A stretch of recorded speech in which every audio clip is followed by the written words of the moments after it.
11 বন্ধু শখের বশে কোথাও ঘুরতে গিয়েছে। এর মধ্যে একজন অসতর্কতাবশত পাহাড়ের গভীর গর্তে পড়ে যায়। গর্তের মধ্যে সে জীবিত না মৃত কিছুই বোঝা যাচ্ছে না। বাকি বন্ধুরা সাহায্যের জন্য প্রাণপণ চেষ্টা করছে, কিন্তু কেউই সাহায্য করতে এগিয়ে আসছে না। এমন পরিস্থিতিতে একরকম অসম্ভব রেস্কিউ মিশনকে তারা কিভাবে সম্ভব করে, তাই নিয়ে আজকের মুভির গল্প। হ্যালো ফ্রেন্ডস, দিস ইজ প্লাবন অ্যান্ড ওয়েলকাম টু প্লাবন ওয়ার্ল্ড। বলছি 2024 সালে কেরালার সত্য ঘটনা অবলম্বনে নির্মিত সার্ভাইভাল থ্রিলার মুভি মানজুমেল বয়েসের কথা। মুভিটা এতটাই নেক্সট লেভেলের, না দেখলে বিশ্বাসই করতে পারবেন না। তো চলুন বন্ধুরা, মুভির এক্সপ্লেনেশন শুরু করা যাক। মুভির শুরুটা হয় তামিলনাড়ুতে। কেরালা থেকে কিছু ট্যুরিস্ট নিয়ে একটি ট্যুরিস্ট বাস এসেছিল। আজই তারা ফিরছে। ফেরার পথে খাবার খাওয়ার সময় বাসের ড্রাইভার পত্রিকার একটি নিউজ দেখতে পায়, যা দেখে সে বেশ অবাক হয়। আর সেটা দেখার পর তারা সারা রাত ট্রাভেল করে কেরালার কোচিতে পৌঁছানো মাত্রই ওই পত্রিকার কাটা অংশটি নিয়ে দ্রুত সবাইকে জানাতে চার্চে চলে যায়। তবে সে সবাইকে কি জানাতে যাচ্ছে আর পত্রিকায় কি প্রকাশ হয়েছে সেটা জানতে আমাদের কয়েকদিন পিছে ফিরে যেতে হবে। কেরালার কোচি শহরের মানজুমাল নামে একটি গ্রাম। গ্রামে আজ একটি বিয়ের অনুষ্ঠান। এখানে আমাদের কয়েকটি চরিত্রকে দেখানো হয়। মুভিতে বেশ কিছু চরিত্র আছে। সবাইকে একসাথে পরিচয় করিয়ে দিতে গেলে আপনাদের বুঝতে অসুবিধা হবে, তাই আমি প্রয়োজন বোধে এক একজনকে এক এক সময় পরিচয় করিয়ে দিব। এ হচ্ছে বরের বন্ধু প্রসাদ। প্রসাদ পেশায় একজন ট্যাক্সি ড্রাইভার। আর এই যে খাবার খাওয়াচ্ছে তার নাম কুট্টান। আর পাশে দাঁড়িয়ে খবরদারি করছে তার নাম সুধি। আর এই যে কিছু ছেলেরা ডান্স করছে, এরা সবাই বিনা নিমন্ত্রণের অতিথি। এরা সবাই মূলত মানজুমেল ক্লাবের সদস্য। যেখানে বিয়ে হয় তারা নিজ দায়িত্বে চলে যায়। তবে এখানে দুটি গ্রুপ, এদের মাঝে রেষারেষিও খুব। দুই গ্রুপ মুখোমুখি হলে তাদের মধ্যে ঝামেলা শুরু হয়ে যায়, কারণ কয়েকদিন আগেই এই মানজুমেল ক্লাবের সাথে অন্যদের রশি টানা প্রতিযোগিতা হয়েছিল, আর সেখানে এই মানজুমেল ক্লাব হেরেছে। এটা নিয়ে এখন তর্ক। এক পর্যায়ে সিদ্ধান্ত হয় এখনই আবার লড়াই হবে, দেখি কারা জিতে। যেই কথা সেই কাজ। শুরু হয় রশি টানার প্রতিযোগিতা। অবশ্য আগেরবারের মতো এবারও তারাই হেরে যায়। এরা সবাই মূলত কোনো না কোনো জীবিকার সাথে যুক্ত। সারাদিন নিজেদের মতো করে কাজ করে, আর সময় পেলেই সবাই একসাথে আড্ডায় মেতে ওঠে। এর মধ্যে সিদ্ধান্ত হয় তারা সবাই মিলে কোথাও ঘুরতে যাবে। তবে কোথায় যাওয়া যায় এজন্য সবার কাছে মতামত চাওয়া হয়। প্রথমে গুঞ্জন ওঠে যে গোয়ার সিদ্ধান্ত হবে। এরপর অবশ্য প্ল্যান করা হয় যে কেরালার বাইরে কোথাও যাবে। এদিকে কোরাইকানালে এখন বেশ ঠান্ডা, এজন্য সবাই মিলে সিদ্ধান্ত নেয় তারা কোরাইকানাল যাবে। তবে সমস্যার কোনো শেষ নেই। প্ল্যান করার সময় সবাই যাবে, অথচ যাওয়ার ঠিক আগ মুহূর্তে এক একজনের এক এক সমস্যা। তারপর শেষমেশ 10 জনকে নিয়ে একটি গ্রুপ তৈরি করা হয়। আর প্রসাদের গাড়িও ঠিক করা হয়, কারণ প্রসাদের ওই গাড়িতে 10 জনই যাওয়া যাবে। তবে শেষ মুহূর্তে এসে একজন বলে তার মিটিং আছে, সে যেতে পারবে না। তখন আরেক সমস্যা দাঁড়ায়, তাহলে এখন কে যাবে? শেষ মুহূর্তে একজনকে রেখে তো যাওয়া যাচ্ছে না। গাড়িতে যেহেতু একটি সিট আছে, তাই শেষ মুহূর্তে একজনকে নেওয়ার সিদ্ধান্ত নেওয়া হয়। তখন কুট্টান বলে তাহলে সুভাষকে নিয়ে যাই। এজন্য কুট্টান সুভাষকে আনতে চায়। এদিকে সুভাষের কাছে কোনো টাকা নেই। সুভাষের মায়ের কাছে চাইলেও সুভাষের মাও কোনো টাকা দেয় না। তারপরে কুট্টান তাকে বুঝিয়ে নেয় যে আরে 9 জনের মধ্যে তোর ব্যবস্থা হয়ে যাবে, চল। এজন্য সুভাষও অন্যদের সাথে যায়। কিন্তু যাওয়ার পথে আরেক ঝামেলা হয়ে দাঁড়ায়। সিজুকে না বললেও সে এসেছে, সে যাবে। তাই সিজু জোর করে গাড়িতে উঠে পড়ে। কি আর করার, সবাই তো বন্ধু। তাই এক প্রকার গাদাগাদি করেই তারা কোরাইকানালের উদ্দেশ্যে যাত্রা শুরু করে। সারাদিন সারা রাত যাত্রা করে অবশেষে পরবর্তী দিন সকাল হতেই তারা কোরাইকানাল পৌঁছে যায়। কোরাইকানালে এখন প্রচুর ঠান্ডা, তাই তারা পৌঁছেই একটি লজে ওঠে এবং প্রথমে রেস্ট করে। এরপর বেরিয়ে পড়ে কোরাইকানাল দেখতে। তারা একে একে কোরাইকানালের প্রতিটি স্পট দেখা শেষ করে, ঠিক যেমনটা আমরা স্কুল বা কলেজ লেভেলে বন্ধুদের সাথে করি। কিসের খাওয়া কিসের ঘুম, সারা দিন রাত শুধু টই টই করে ঘুরে বেড়ানো। প্রতিটি স্পট দেখা শেষে অবশেষে তারা হায়দ্রাবাদের জন্য বের হচ্ছিল। ঠিক তখনই সুধি বলে ওঠে, আরে চা, একটি স্পট তো মিস হয়ে গেল। আমরা তো গুনা কেবে যাইনি। সবাই জানতে চায় এটা আবার কোন জায়গা। সুধি বলে, আরে কমল হাসানের যে গানটা এখন চলছে সেটা তো ওই গুহাতেই শ্যুট হয়েছিল।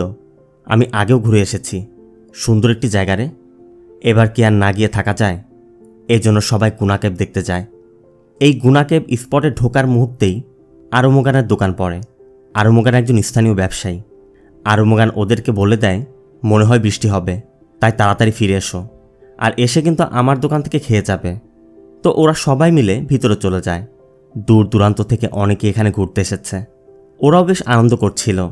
এর মধ্যে প্রসাদ বলে, দেখ ভাই, আমার সারা রাত জেগে ড্রাইভ করতে হবে, তোরা যা, আমি গাড়িতে বসে একটু রেস্ট করি। তাই প্রসাদকে রেখে বাকিরা আরও ভিতরের দিকে যায়। ঘুরতে ঘুরতে একসময় সুধি বলে, এতক্ষণ যা দেখলে এটা তো ফেক, আসল কেপ তো নিচে। সুধি সবাইকে একটি গেটের সামনে নিয়ে যায়। মূলত মূল গুহাটি পাহাড়ের ঢালে, যেখানে যাওয়া বিপজ্জনক, তাই ট্যুরিস্টের জন্য সেটি রেস্ট্রিক্টেড এরিয়া। কিন্তু অন্যদের কথা, তাহলে তো যেতেই হবে, গিয়ে দেখতে হবে কি এমন আছে সেখানে। কুট্টান বলছিল, দেখ ভাই, খামাখা ট্যুরিস্টরা এসে ঝামেলা করবে, চল ফিরে যাই। তখন তারা দেখতে পায় 3 জন লোক গুহা থেকে বেরিয়ে আসছে। এবার কি আর না গিয়ে থাকবে, এবার তারা যাবেই। তারা সবাই পাহাড়ের ঢাল বেয়ে এই গেটটি ক্রস করে নিচে নেমে যায়। সুদি যেহেতু আগেও এখানে এসেছিল, তাই সুদি সবাইকে গাইড করে নিচে নিয়ে যায়। গুহাটি অনেক পুরাতন, আর এখানে বেশ কিছু গভীর গর্ত আছে, তাই বিপজ্জনক হওয়ায় কয়েকটি স্থান বন্ধ করে রাখা হচ্ছে। তারপরও তারা সেগুলো উপেক্ষা করে ঢুকে পড়ে। এরপর যখন গুহার মাঝখানে আসে, সবাই নিজেদের মতো করে ঘুরে দেখছিল। কুট্টান খেয়াল করে পাথরের গায়ে কোচিফোর্ড বয়েস লেখা, তার মানে তারাও এখানে এসেছিল। এখন মঞ্জুমাল বয়েস তো লিখতেই হবে, কিন্তু কি দিয়ে লিখবে? অবশ্য অনেক খোঁজাখুঁজির পর পাতার মধ্যে একটি হলুদ রঙের কৌটা পাওয়া যায়।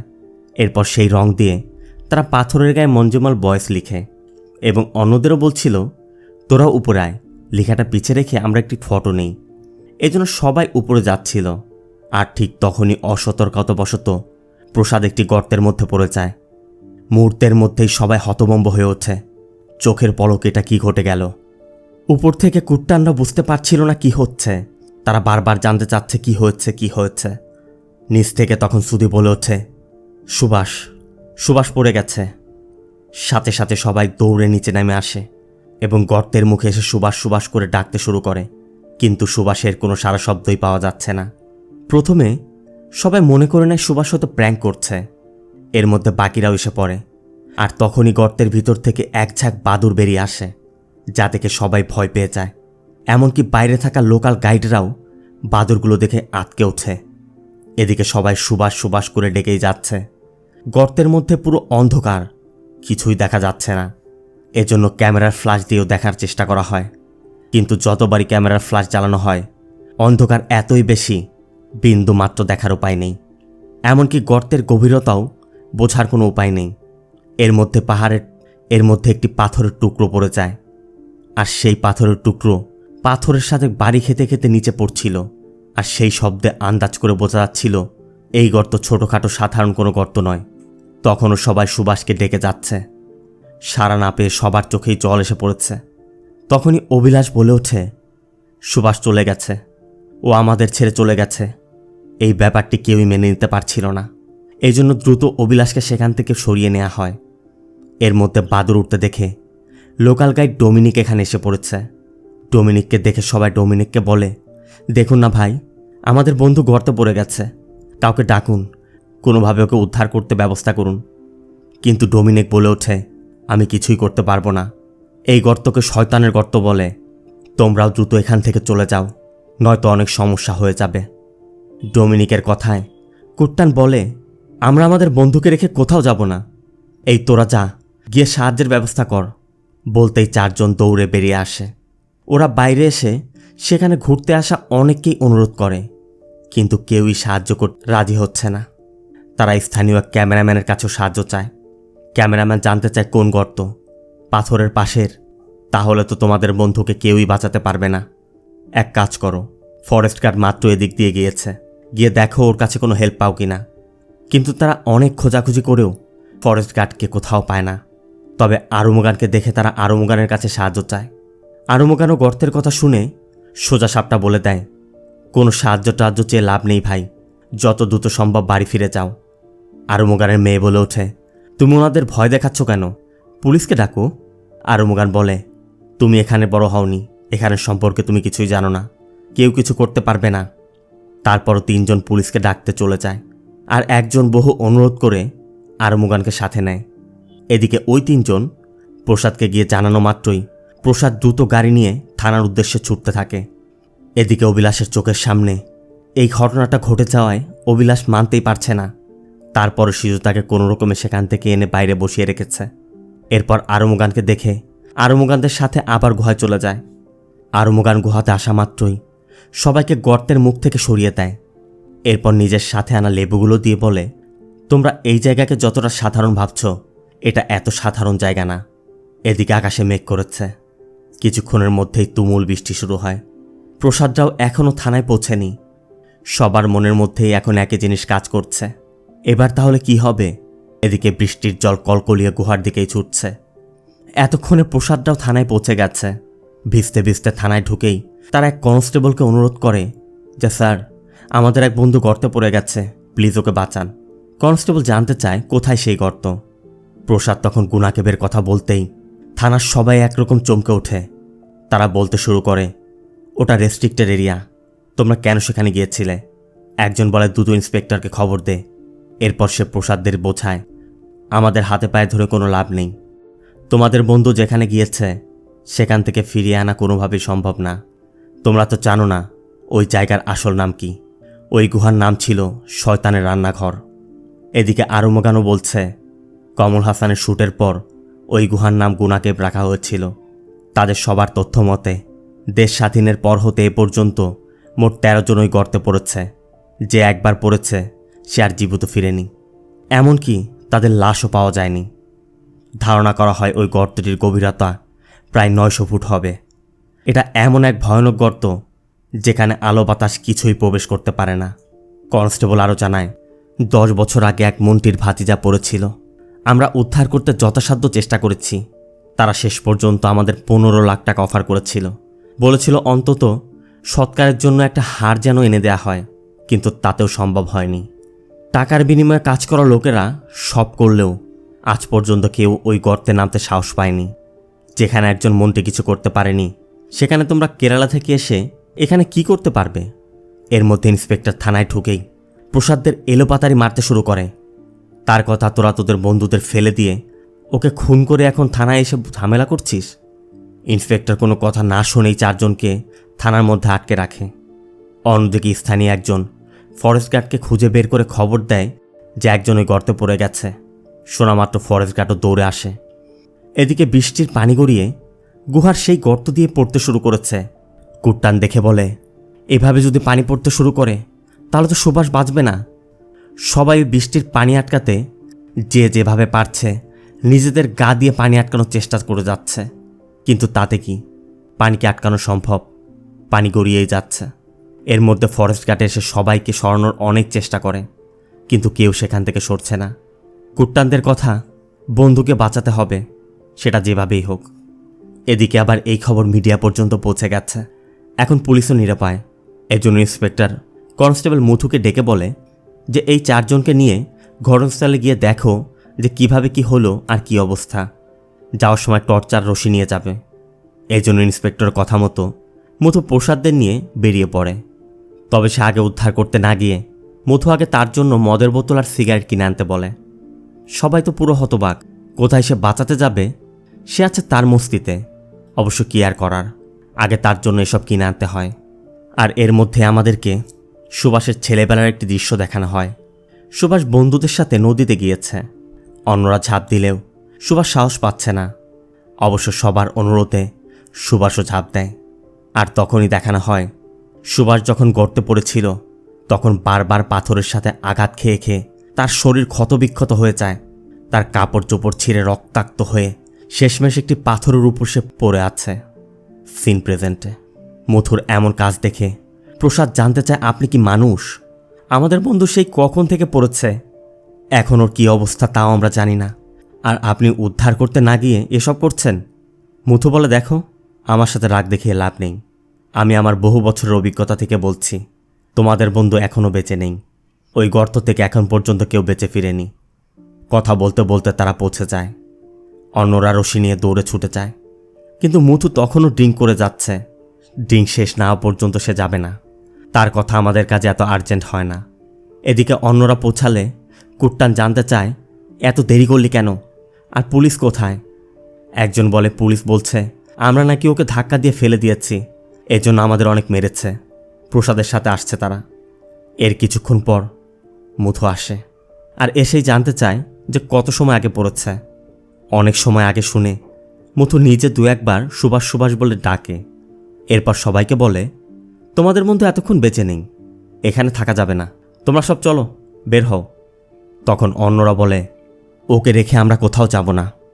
মুথু দেখছিল ওরা যাচ্ছে না, তাই প্রসাদকে বলে যে গাড়ি বের করো, কিন্তু প্রসাদও বলে দেয় আমি গাড়ি আনতে পারবো না। এজন্য মুথু প্রসাদকে থাপ্পড়ও মারে, কিন্তু প্রসাদ বলে আমার গাড়ি চালিয়ে দিলেও দিন, কিন্তু আমি গাড়ি নিব না। আরমুগান বলে বৃষ্টি কমে গেছে 10-15 মিনিট পর। তখন আরমুগান বলে বৃষ্টিও কমে গেছে, 10-15 মিনিট পর থেমেও যাবে, তারপর তো আমরা ওদের সাহায্য করতে পারবো। ওরা আমাদের গ্রামে এসেছে, ওদেরকে সাহায্য করা আমাদের দায়িত্ব। এরপর সবার অনুরোধে মুথু বৃষ্টি থামার অপেক্ষা করতে থাকে। অবশ্য কিছু সময় পর বৃষ্টি থেমেও যায়, আর বৃষ্টি থামতেই সবাই আবার সুভাষকে ডাকতে থাকে। মুথু বারবার বলে যাচ্ছে এখন তো বৃষ্টি থাম, এখন তো বৃষ্টি থেমেছে, এখন কি করব? এভাবে কতক্ষণ বসে থাকবো? এখানে বসে থেকে কোনো লাভ নেই। মুথু কুট্টানকে বলে তোমাকে সব থেকে বড় মনে হচ্ছে, তুমি অন্তত বোঝাও, স্টেশনে এলে তো অন্তত ওর পরিবারকে জানাতে পারবে। কুট্টান তখন কাঁদতে কাঁদতে বলে ওর পরিবারকে কি জবাব দিব? ওকে ছাড়া আমরা কিভাবে বাড়িতে যাব? ওর মাকে কি জবাব দিব? ডোমিনোকে তখন বোঝায় স্যার ঠিকই বলছে, চলো উপরে গিয়ে কোনো সিদ্ধান্ত নেওয়া যাক। এজন্য মুথু সবাইকে ওঠানোর চেষ্টা করছিল, কিন্তু কেউই উঠতে চাচ্ছে না। এক পর্যায়ে শিখজন গর্তের মুখে এসে সুভাষ সুভাষ বলে চিৎকার শুরু করে। এরপর সিন স্কিপ হয়। আমাদের দেখানো হয় সুভাষ উলঙ্গ অবস্থায় একদম নিচে হাঁটছে। সুভাষ একটু সামনে যেতেই দেখে তার বন্ধুরা সবাই পাহাড়ের উপরে গুহার মুখে দাঁড়িয়ে আছে, সবাই তাকে দেখে মজা করছে। সুভাষ সবার নাম ধরে ডাকছে আর চিৎকার করে বলছে এই তোরা যাস না, আমাকে একা ফেলে যাস না। কিন্তু সবাই চলে যায়। আর এটা ভাবতে ভাবতে সুভাষের সেন্স ফিরে আসে, মানে সুভাষ এখনও জীবিত, কিন্তু ব্যথায় কাতরাচ্ছে আর চিৎকার করছে। আর সেই চিৎকারের শব্দ শিখজনের কানে আসে। এরপর সবাই মিলে গর্তের মুখে এসে সুভাষকে ডাকছে। সুভাষের শব্দ শুনতে চাচ্ছে। এর মধ্যে সুভাষের কান্নার শব্দ তাদের কানে পৌঁছে।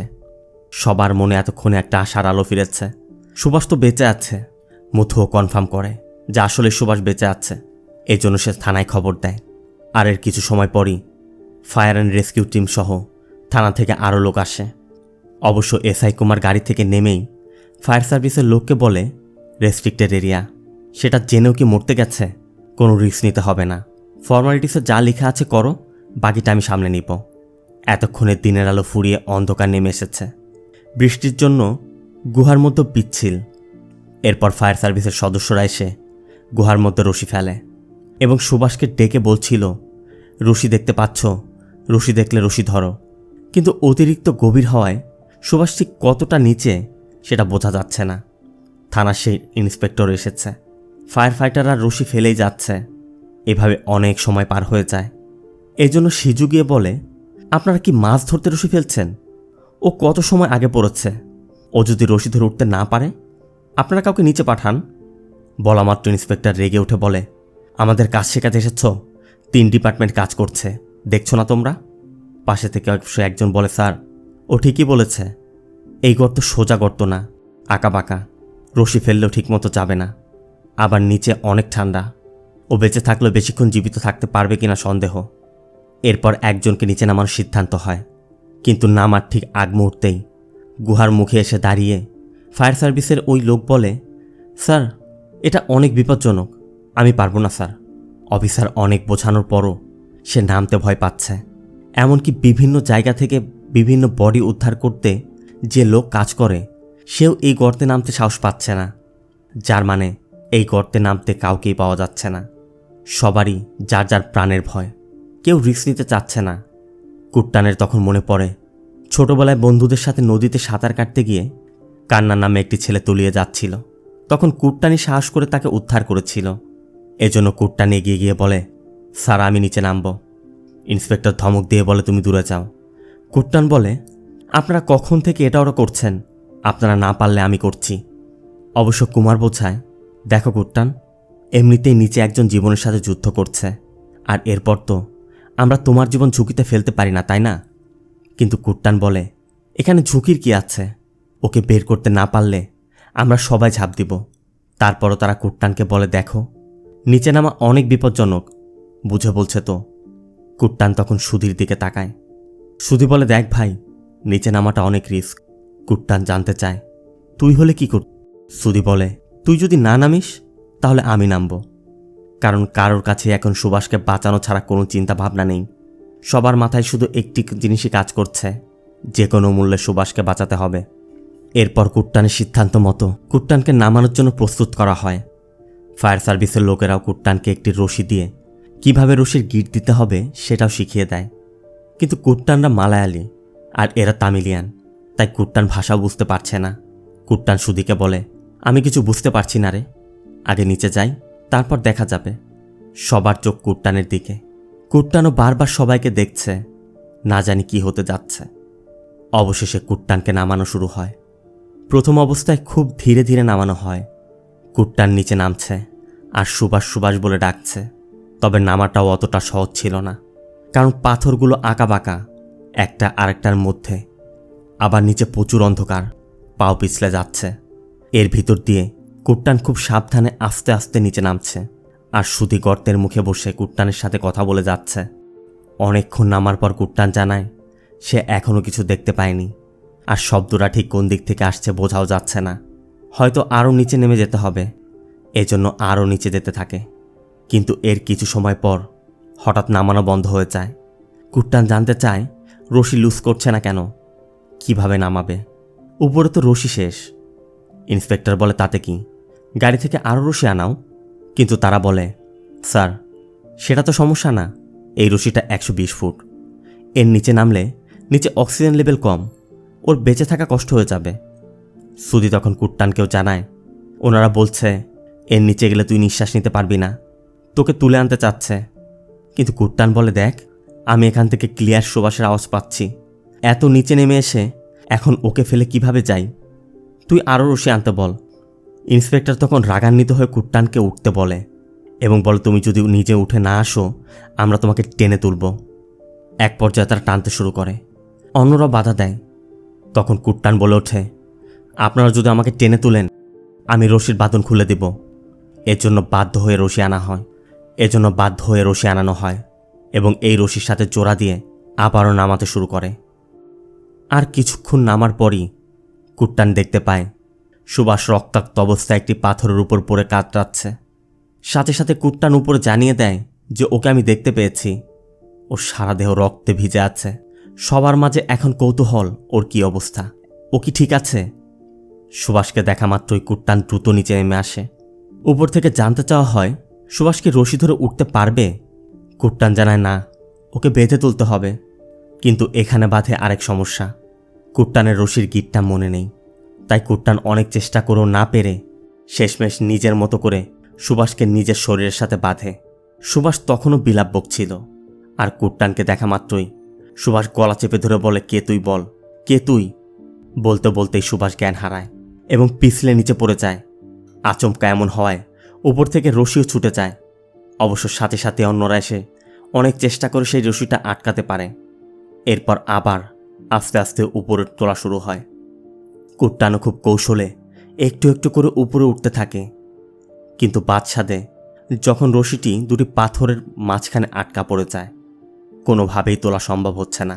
উল্টো কুট্টানি বারবার ব্যথা পাচ্ছে। এমন পরিস্থিতি হয়ে দাঁড়ায় তারা কিভাবে তুলবে কিছুই বুঝতে পারছে না। আর ঠিক সেই সময়ই সেখানে অবিলাস এসে পড়ে। সবাই তখন অবিলাসকে দেখে বলছিল, এই অবিলাস, এটা কি করছিস? এটা মজা করার সময় না, তুই নেমে আয়। কিন্তু অবিলাস উপর থেকে ভালো করে খেয়াল করে এবং সবাইকে বলে, তোমরা রশি ঢিল দাও। অন্যরাও বুঝতে পারে অবিলাস ঠিকই বলছে, তাই অবিলাসের কথা মতো রশি ঢিলা করা হয়। এরপর সবাই মিলে একযোগে টেনে কুট্টান সুভাষকে উপরে তুলতে থাকে। বেশ কিছুক্ষণ তোলার পর অবশেষে কুট্টান সুভাষকে নিয়ে উপরে উঠে আসে।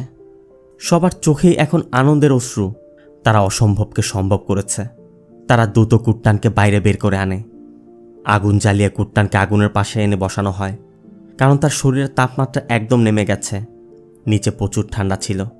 এদিকে পুলিশ প্ল্যান করছে আগে ওদেরকে থানায় নিয়ে তাদের ফর্মালিটিস পূরণ করবে, কিন্তু আরোমুগানরা বিরোধ করে। তারা বলে ওর শরীর রক্তে ভিজে আছে, আগে ওকে হাসপাতালে নিয়ে ওর ট্রিটমেন্ট করতে হবে, তারপর থানায়। বাধ্য হয়ে পুলিশ সুভাষকে আগে হসপিটালেই পাঠায়। হসপিটালে নেওয়া হলে প্রথমে সুভাষ এবং কুট্টানকে প্রাথমিক চিকিৎসা দেয়া হয়। এরপর ডক্টর সুধিকে ডেকে বলে, আপনার বন্ধুর ট্রমা কেয়ার প্রয়োজন, আমাদের এখানে সেই ফ্যাসিলিটিস নেই। আপনারা ওকে এখানকার কোনো বড় হসপিটালে অথবা আপনাদের নিজেদের শহরের কোনো হসপিটালে নিয়ে যান। সুধি বলে, কিন্তু পুলিশ? ডক্টর বলে, পুলিশের কথা কেন শুনছেন? ওরা তো টাকা খেতে বসে আছে। কেস তো ফরেস্টের। আমি ডিস্ট্রিক্ট ফরেস্ট অফিসারকে জানি, আমি তার সাথে কথা বলে একটা ব্যবস্থা করছি। এরপর ডক্টরের সহযোগিতায় সুধীরা সুভাষকে নিয়ে নিজেদের শহরের উদ্দেশ্যে রওনা হয়। পরবর্তী দিন সকাল হতে পৌঁছেই তারা সুভাষকে আগে হসপিটালে অ্যাডমিট করে। এদিকে খবর পেয়ে সুভাষের মাও এসেছে। সুভাষের মা ছেলের এমন অবস্থা দেখে কুট্টানকে বকতে থাকে। সে বলে, তুই না বলেছিলি তুই ওর খেয়াল রাখবি, ওর যদি কিছু হয়ে যেত আমার কি হতো? বুড়ো ঠ্যামনা হয়েছিস, বিয়ে করে সংসার কর, তা না করে বাচ্চাদের জীবন নষ্ট করতে এসেছিস। কুট্টান অবশ্য বুঝতে পারে মা তো ছেলের এমন অবস্থা দেখে এটা স্বাভাবিক, তাই কুট্টান চুপচাপ সেখান থেকে চলে যায়। এদিকে ফিরে এসে সবাই যার যার কাজে যোগ দিয়েছে। সিন এর কয়েকদিন পর সুভাষও বেশ সুস্থ, সুভাষকেও বাড়িতে আনা হয়েছে। কুট্টানও বিয়ের জন্য পার্টি দেখছে, তবে সুভাষের মা এখনও কুট্টানের উপর প্রচুর রেগে আছে। এদিকে সুভাষও চোখ বন্ধ করলেই শুধু সেই গুহা দেখছে, কারণ ওই ইনসিডেন্ট সে ভুলতেই পারছে না। সে একা ঘুমাতে পারে না, সারা রাত সে জেগে থাকে। এই জন্য সুভাষের মা সুভাষকে ডক্টরের কাছেও নিয়ে যায়, কিন্তু সুভাষের মনের মধ্যে ভয়। চোখ বন্ধ করলেই সে সেই দৃশ্যগুলো দেখছে। এরপরের সিনে আমাদের মুভির প্রথম দৃশ্যে নিয়ে যাওয়া হয়। ওই যে পত্রিকার কাটা অংশ, সেই পত্রিকার কাটা অংশ নিয়ে ওই লোকটি সোজা চার্চে এসে মূলত কুট্টান যে জীবনের ঝুঁকি নিয়ে সুভাষকে বাঁচিয়ে অসম্ভবকে সম্ভব করেছে, এই পত্রিকায় সেই খবরই প্রকাশ হয়েছে, যা দেখে সবাই কুট্টানকে দেখতে কুট্টানের বাড়ির দিকে ছুটতে থাকে। কুট্টান তো এত মানুষ দেখে পুরোই হতবাক। এর মধ্যে খবর পেয়ে সুভাষের মাও এসেছে। সুভাষের মা আসা মাত্রই কাঁদতে কাঁদতে কুট্টানকে জড়িয়ে ধরে, কারণ সেই একমাত্র ব্যক্তি যার জন্য তার নারী ছেঁড়া ধন আজ বাড়ি ফিরেছে। বন্ধুদের উপকার করতে গিয়ে কে কে কুট্টানের মধ্যে এমন বন্ধুর মায়ের বকা শুনেছেন আর কী কারণে শুনেছেন কমেন্টে শেয়ার করবেন। অন্যদিকে গুনা কেভের ওই গর্তগুলো ফরেস্ট ডিপার্টমেন্ট থেকে স্থায়ীভাবে বন্ধ করে দেয়া হয়। তবে মুভি শেষে আমাদের এই গল্পের আসল চরিত্রগুলোকে দেখানো হয়, যারা মূলত ওই গুনা কেভে ঘুরতে গিয়েছিল আর ওই অঘটনের শিকার হয়েছিল। আর এই সেই ব্যক্তি যে নিজের জীবন বাজি রেখে তার বন্ধুকে বাঁচিয়েছিল। আর সেই কারণেই 2008 সালে ভারত সরকার তাকে সাহসিকতা পুরস্কার দিয়েছিল। ঘুরতে আমরা সবাই ভালোবাসি, ঘুরতে যাওয়ার প্রয়োজনও আছে, কিন্তু আমাদের দোষেই আমরা বড় বিপদের সম্মুখীন হই। দর্শনীয় স্থানগুলোতে যেখানে আমাদের যাওয়া বারণ, আমাদের আগ্রহ তার দিকেই থাকে। কেন সেখানে যেতে বারণ করেছে, সেখানে কি আছে আমাদের দেখতেই হবে। আর এই কারণে কিন্তু এমন অনাকাঙ্ক্ষিত ঘটনাগুলো ঘটে।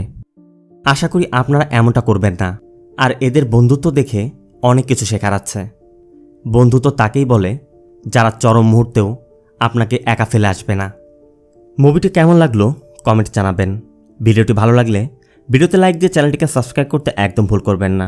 দেখা হবে অন্য কোনো মুভি বা সিরিজের এক্সপ্লেনেশন ভিডিওতে। ততক্ষণ সব ভালো থাকবেন, সুস্থ থাকবেন।